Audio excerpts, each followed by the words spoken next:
บายดีเนาะวันนี้เข้ามารีวิวรถเวียบร้อยเอสเนาะตัวนี้เป็นรถปี 2017 นำใส่18 เอกสารครบสุดไปโลหะบางสภาพพร้อมใช้งานเลยสำหรับท่านใดเนาะสนใจก็ลองเข้ามาเบิ่งตัวจริงได้เนาะเข้ามาเบิ่งรถตัวจริงนำกันเลยสภาพภายนอก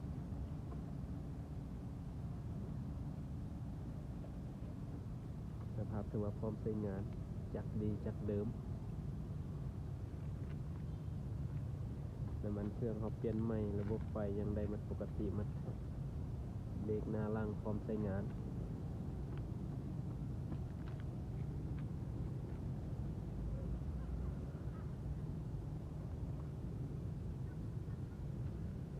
สตาร์ทมือทำได้ปกติตัวนี้เครื่องเตือนเรียนได้10,000 ปลาย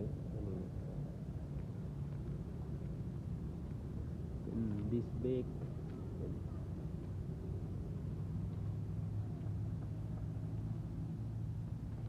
แล้วเรามาติดจากฟังเสียงนำกันเนาะ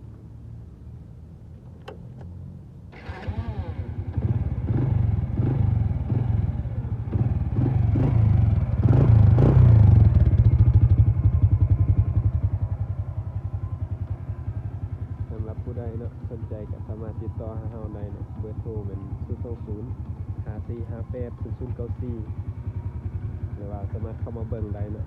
ร้านเราอยู่ทางล่างส่วนลานซางคือค่ายรถจักรมือสอง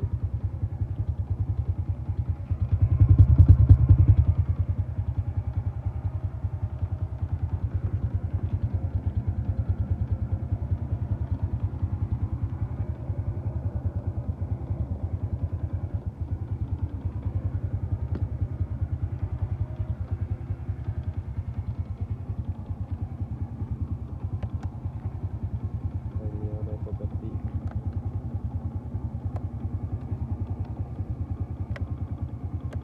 ตามไปสู้